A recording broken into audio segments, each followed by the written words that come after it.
생태계 위기와 교회 역할 얘기했습니다. 환경에 대한 교회의 관심이라고 했는데 여러분 지금 출석하는 교회에서 환경주의를 또는 생태주의를 이렇게 지키는 교회 있으면 손 들어보세요.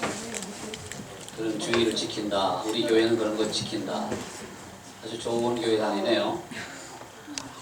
거의 없잖아요. 이렇게 한 40명 중에 제가 신학교에서 강의할 때도 그래서 한 두세 명 이런 정도 그렇게 손을 들어요. 그러니까 퍼센테이지로 보면은 10%도 안 되는 거죠.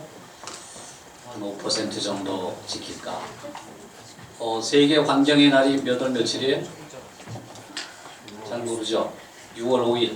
6월 5일이 세계 환경의 날이에요. 그래서 우리 의식 있는 목회자들은 6월 첫째 주일을 환경주의를 지킵니다. 생태주일 또는 환경주일. 환경주의를 하면 또 생태주의자들이 싫어하니까 생태주의를 이렇게 지킵니다. 저희 교회는 제가 2001년도에 부임했다고 했죠. 지금까지 계속해서 환경주의를 지키고 있습니다. 뭐 하느냐? 그러면 교회 학교 아이들은 그림 그리기도 하고요. 환경 글짓기, 환경 그림 그리기, 또 교회 식당에서는 음식 잔반 안 남기기. 음식 쓰레기의 양이 우리나라의 음식 쓰레기 양이 북한의 주민들의 주식의 양보다 많다는 건 상식이죠. 우리가 버리는 그 쓰레기의 양이 북한 전체 인민들이 먹어야 되는 주식보다도 훨씬 많은 게 우리 쓰레기예요. 그러니까 우리가 얼마나 풍요롭게 살아요. 우리는 석유를 얼마나 아낌없이 쓰느냐 하면 10년 전 통계가 장충동에 가면 장충체육관이 있어요. 그 장충체육관 5개 분량을 우리는 하루에 써요. 하루. 장충체육관 이 건물 정도가 아니라 어마어마한 경기장 아니에요? 거기 가득 채운 양을 5개 그걸 하루에 쓴다니까요. 우리가 3일 쓰는 양을 북한은 1년 써요. 석유의 양을.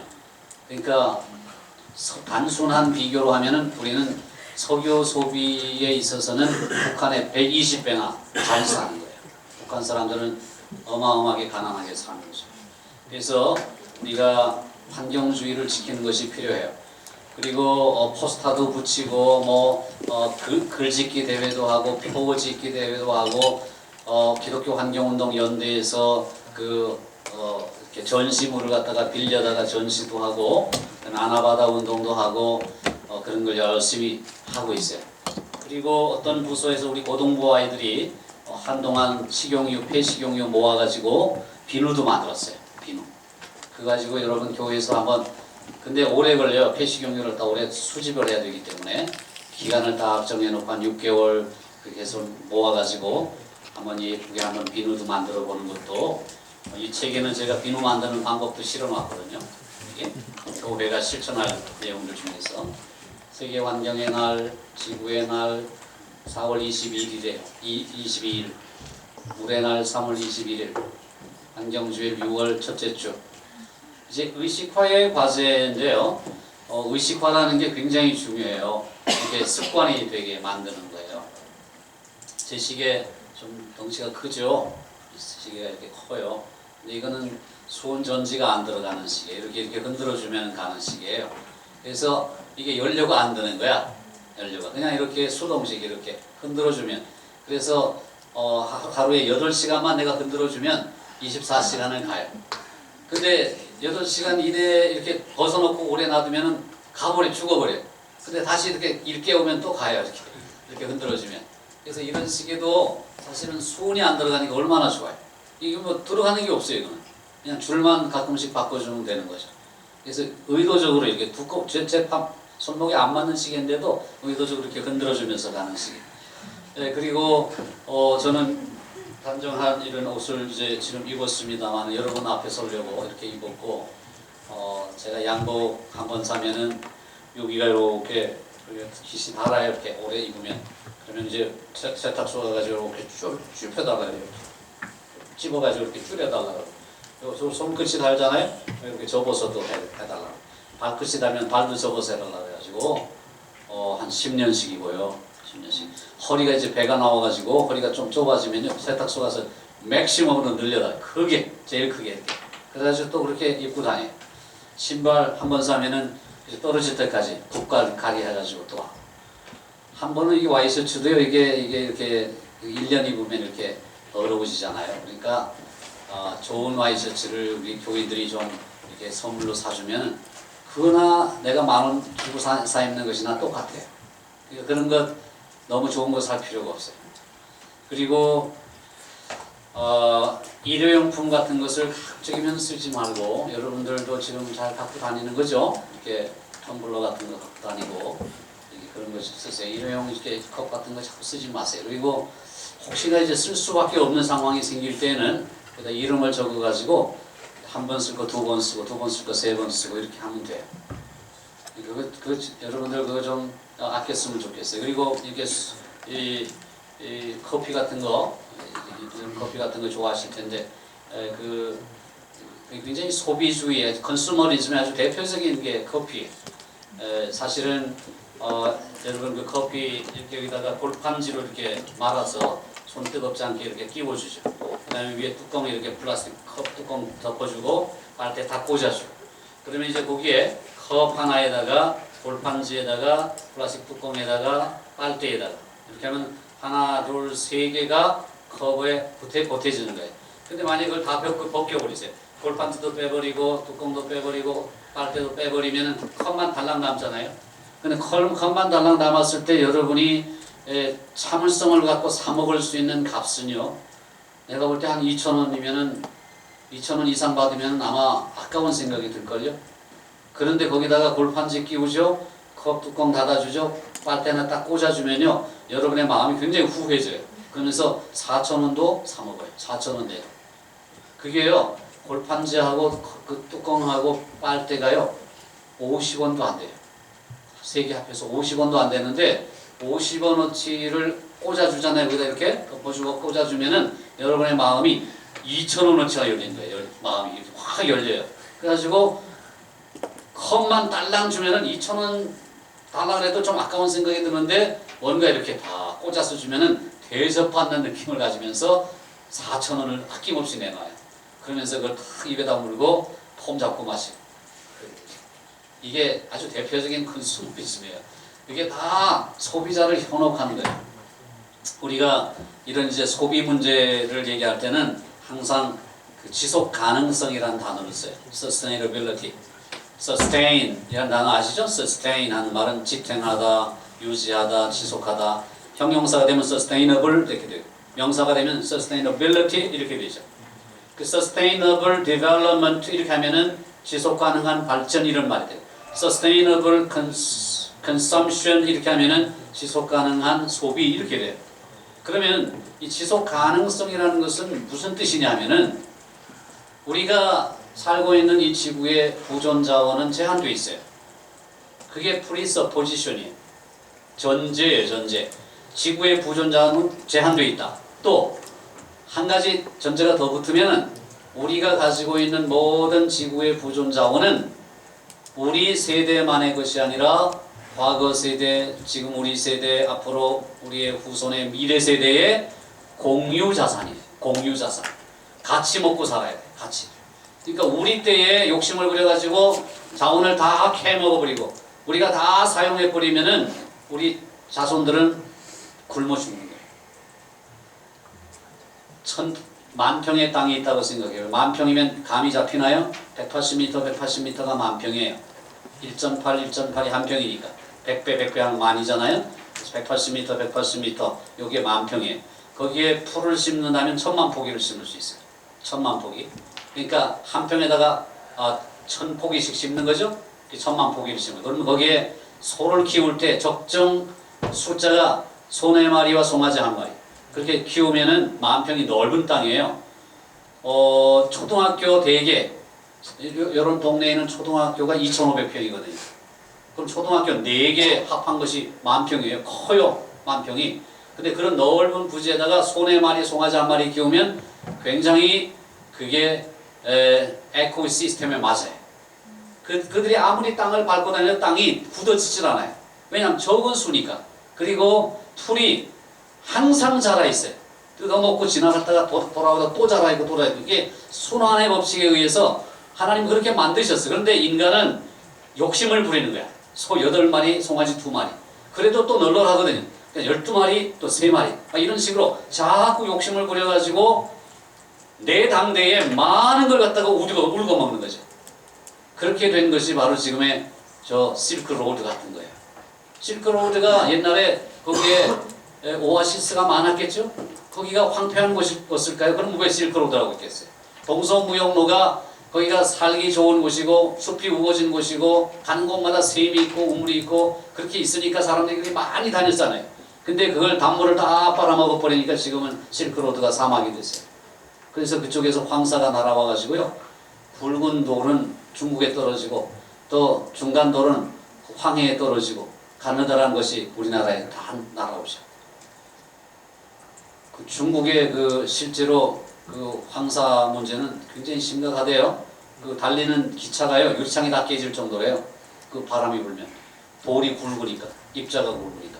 근데 그런 돌은 다행히도 중국에 떨어지고 또 조금 중간 돌은 황해에 떨어지고 그다음에 남은 것이 이제 바람 타고 이제 이 가루가 돼가지고 우리 코 속으로 들어오게 되죠.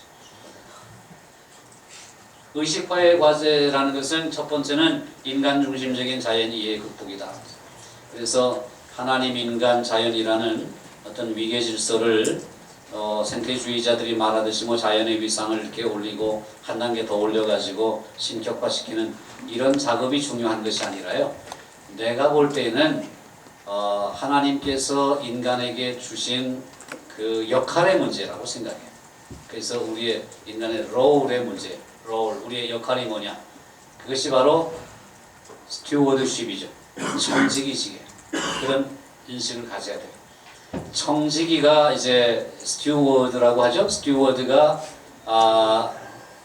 주인이 위임한 것을 가지고 그 주인의 뜻대로 이렇게 잘 보살피고 돌보는 역할을 하는 사람이 청지기예요.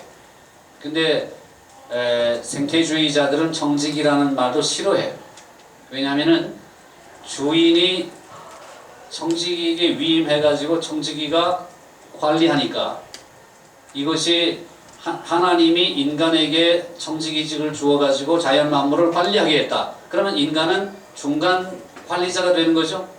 인간이 중간 관리자가 된다는 얘기가 인간 중심주의라는 거예요. 근데 실제로 진짜 성경적인 청지기직의 개념은 중간 관리자가 아니에요. 영어의 매니지먼트라는 단어 아시죠? 관리, 매니지먼트. 매니지먼트의 man이라는 그 앞에 나오는 철자가 손과 관계되는 거 아시죠? 손. 여러분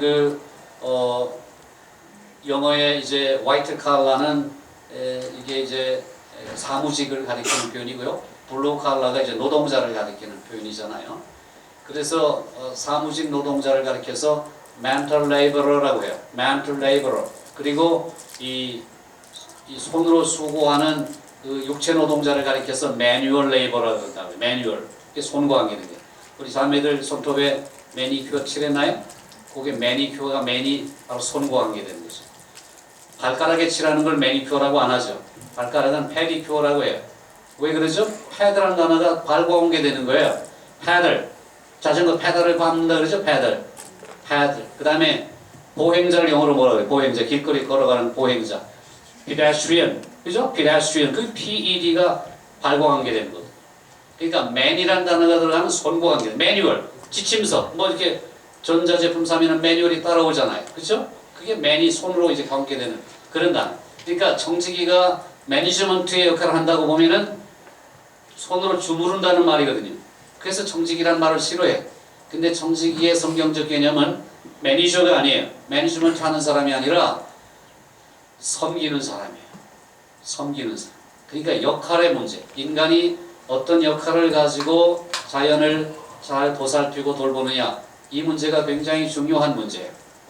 그래서 자연에 대한 이해가 인간 중심적인 자연의 이해를 극복해야 되고, 특별히 여러분 데카르트의 철학에 대해서 좀 알고 계신가 모르겠는데, 데카르트는 이렇게 자연과 역사를 구분하고 그 다음에 사유의 주체인 인간과 사유의 객체인 사물을 이원론적으로 봐요. 그게 데카르트의 철학적 관점이에요. 자, 데카르트가 남긴 유명한 말이 코기토 에르고 숨 이런 말이 그게 나는 생각한다, 코로나는 존재한다 그거죠.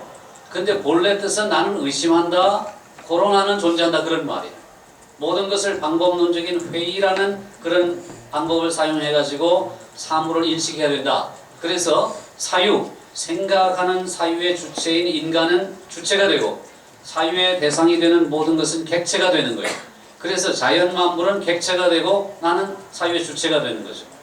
그래서 시험관에서 우리가 이렇게 수정란을 갖다가 조작해가지고 그걸 만들어가지고 시험관 아기를 만든다든지 인공수정을 한다든지 이런 것들도 전부 데카르트의 그 이원론적인 그런 철학 속에서 바탕을 둔 데서 나온 거예요.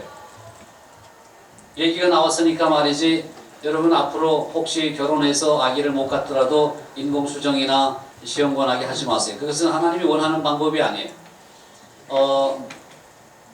여성들이 난자를 만드는 것은 한 달에 한 개씩밖에 못 만들어요. 하나님이 그렇게 만들었어요. 그런데 황우석 교수가 서울대 수의학과 교수 시절에 줄기세포 연구 때문에 세간을 아주 떠들썩하게 했잖아요. 근데 그 문제의 본질이 뭐냐 하면은 바로 체세포 복제를 통해 가지고 거기에서 줄기세포를 배양해서 난치병 환자들에게 희망을 주자는 거예요. 그런데 체세포 복제를 하는 것이 어떻게 하느냐 하면은 1978년에 복제한 돌리가 처음 이 세상에 태어났을 때 그때 영국의 로슬린이라는 연구소에서 이안 윌머트 박사가 아주 코페르니쿠스적인 기가 막힌 사실을 발견한 거예요. 그게 뭐냐 하면은 바로 암양 3마리를 가지고 복제양 1마리를 만든 거예요. 그래서 그 사건 이후에는 동정녀 탄생에 대해서 의심하는 것은 바보예요. 동정녀 탄생이 비과학적이고 그 있을 수 없는 정말 신화와 같은 그런 얘기다, 그렇게 믿는 사람들이 여태까지 다였잖아요. 근데 로슬린 연구소에서 이안 윌마트 박사가 복제한 돌리를 만들고 나서부터는 그런 얘기가 쏙 들어갔어요. 왜냐하면은 암양 3마리, 한 마리의 암양은 A라는 암양은 그 젖꼭지에서 체세포를 제공했어요. 그리고 B라는 암양은 난자를 제공했어요. 그리고 C라는 암양은 자궁을 제공했어요. 그래가지고 그 체세포를 이 젖꼭지에서 체세포를 제공한 암양, 그 다음에 난자를 제공한 B라는 암양이 만난 거예요. 만나서 체세포의 핵을 꺼내가지고 난자의 핵을 꺼내서 버린 다음에 그 난자의 핵 자리에다 체세포 핵을 집어넣었어요. 그래서 그걸 갖다가 전기 충격에 의해서 이렇게 충격을 하니까 뽀글뽀글뽀글 해서 수정란이 돼버린 거예요. 그걸 갖다가 C라는 암양에다가 이렇게 딱 착상을 시키니까 복제양 돌리가 짜잔 하고 태어난 거예요. 그러니까 암양 3마리가 합작해서 양 1마리를 만든 거예요. 당연히 암양이 만들었으니까 암컷이 태어났겠죠. 돌리는 암컷이에요. 요놈이 데이비드라고 하는 양하고 결혼했어요. 그래서 새끼를 낳았어요. 그래서 이게 자손을 번식한다는 것을 증명했습니다. 그런데 희한한 것은 이 돌리가 6년 만에 이렇게 안락사 됐어요. 안락사. 왜 안락사 시킨지 알아요? 복제한 돌리가요. 이게 이 태어나자마자 이놈이 조금 늙은 놈으로 태어난 거예요. 왜냐하면 체세포를 제공한 그 암양의 나이가 6살이었거든요.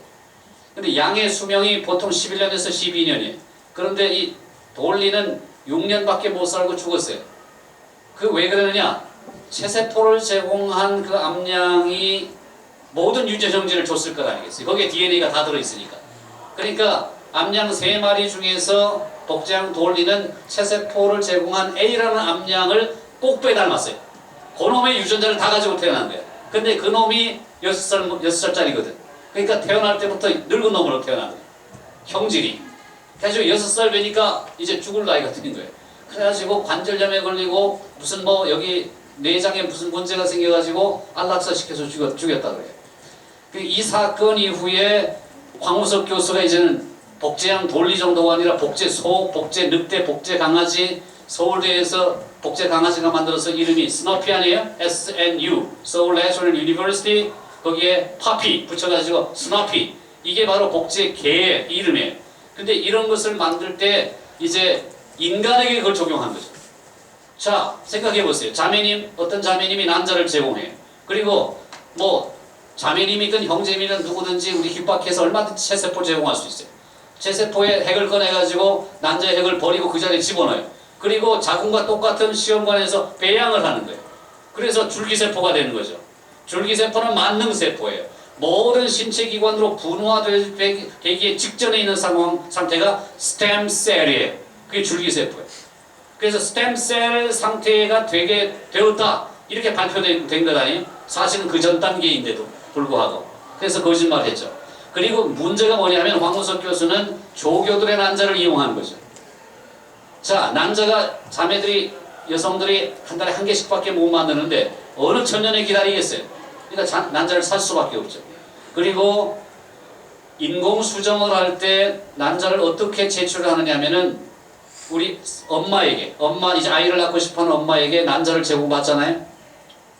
거기다가 이제 난소에다가 호르몬을 투여해요.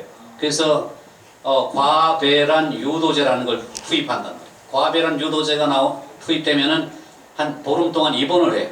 그래서 호르몬을 여기다 투입하면은 여성의 난소가 이상한 이 반응을 일으키는 거예요. 이게 이상하게 왜 자꾸 나한테 난자를 자꾸 만들라고 하지? 그 명령을 자꾸 받는 거예요. 그래가지고 한 10개, 15개씩 만들어요. 그리고 그 난자를 뽑아가지고 계속 실험을 하는 거예요. 자, 데카르트의 이 철학이 뭐냐? 실험의 대상은 항상 객체예요. 실험하는 주체는 항상 인간이고, 실험실 속에 이렇게 접시 속에 있는 것, 현미경 밑에 있는 것은 아무리 수정란이라도 물질이에요.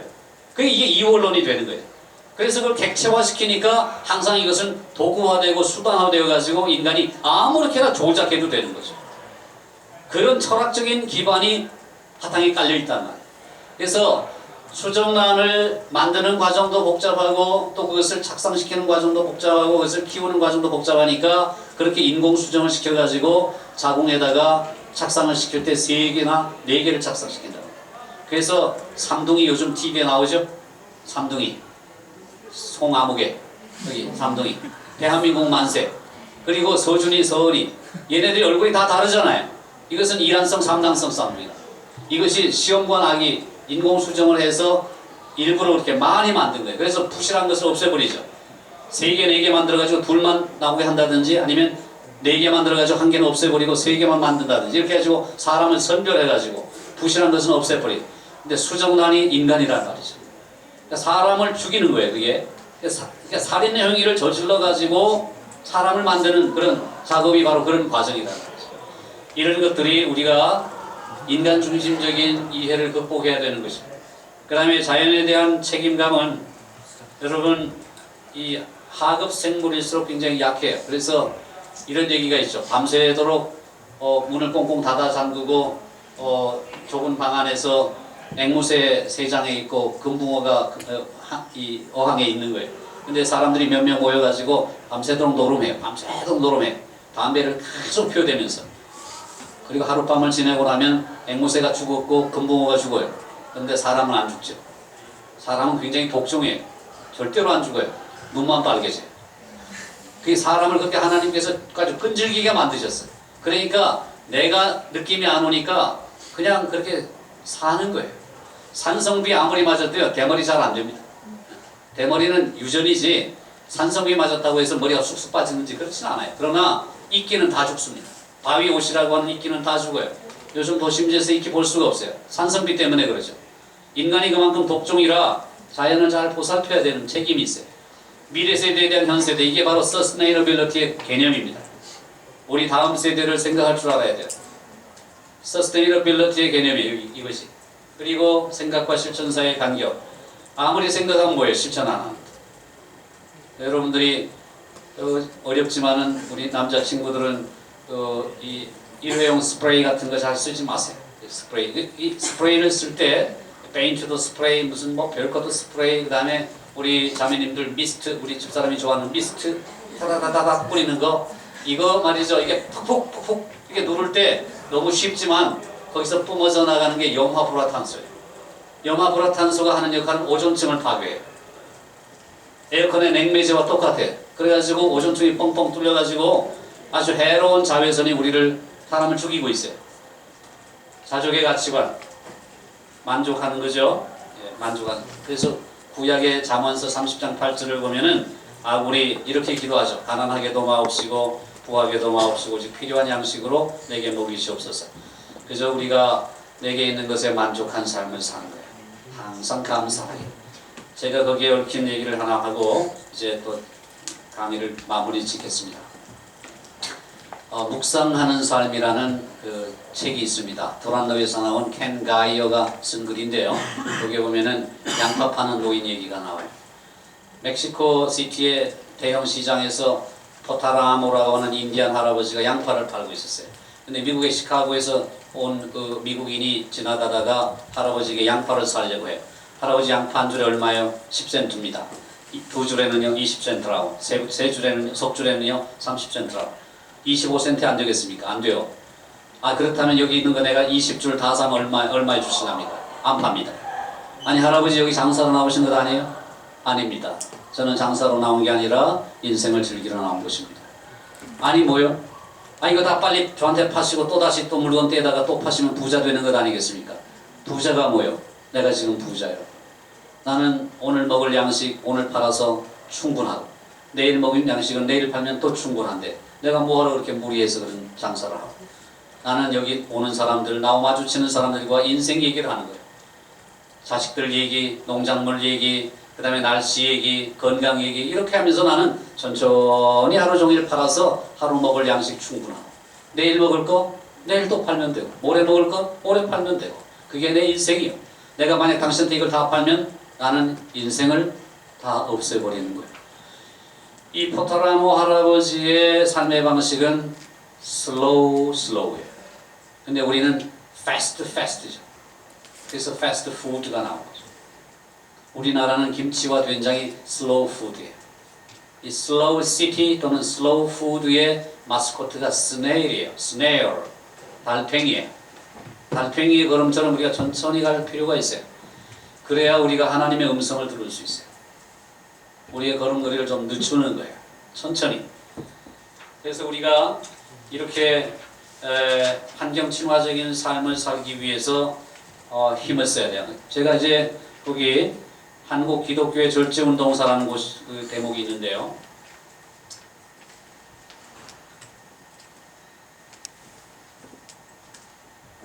여기 있는데 여기 이제 한 가지 그 찬송가 1931년에 우리 교회들이 썼던 찬송가가 신정 찬송가예요. 그 찬송가에 이런 가사가 이런 찬송가가 이렇게 수록돼 있었어요. 옛날 우리 찬송가, 우리 선배들이 쓰던 금수강산 내 동포여 술을 입에 대지 마라. 건강지력 손상하니 천치될까 두렵다.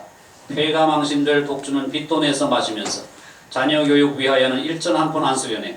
전국 술값 다 합하여 곳곳마다 학교 세워. 자녀 수양 늘 시키면 동서문명 잘 빚내리. 천부 주신 내 재능과 부모님께 받은 귀체. 술에 도끼 받지 말고 국가 위에 일할지라. 마시지 말라 그 술. 보지도 말라 그 술.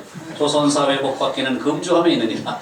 이게 찬송가 가사예요. 나는 이게 이 시대 사람이 아니거든요. 그래서 내가 어느 자리에 가서 이 얘기를 했더니 딱 찬송가를 부르는 거예요. 거기 노인들이. 그거 목사님 제가 다 불렀던 찬송가입니다. 여기 곡을 붙여가지고 부르는 거예요. 그러니까 이게 우리 기독교가 사회운동에 앞장섰던 거죠. 이렇게 사회운동에 찬송가에만 이런 찬송가가 실려있을 정도로 우리가 정말로 교회가 사회에 많은 영향을 미쳤습니다. 결론과 재언에서 창세기 1장 28절에 보면은 정복하고 다스리다라는 말이 나오죠. 그것이 이제 우리에게 무슨 완전히 자연을 파괴해도 좋은 무슨 이렇게 권한을 준 것처럼 오해를 하는데, 정복하다 하는 말은 히브리 말로 카바쉬, 그리고 다스리라 하는 말은 라다라는 단어인데요. 이것이 이렇게 폭군이 되어가지고 독재자처럼 이렇게 훼손하고 남용하라는 뜻이 아니라, 이것은 2장 15 여기 나오죠. 정복하다, 영어로 subdue, dominate, conquer, kabash, 식물로 산다는 뜻이고요. 그 다음에 다스리다, rule over, have dominion over, rada, 지배권을 갖다, 이런 뜻입니다. 그런데 요 말은 2장 15절하고 짝구절이에요. 여기 보면은 여호와 하나님이 그 사람을 이끌어야 된 동산에 두어 그것을 경작하며 지키게 하셨다. 여기 보면 경작하다가 work, serve, till, till이라는 단어가 전치사 아니고 동사로 쓰이면은 cultivate의 뜻을 갖죠. 그래서 abat 히브리 말로. 그 다음에 지키다, take care of, keep, watch, honor, shamar 이런 단어예요.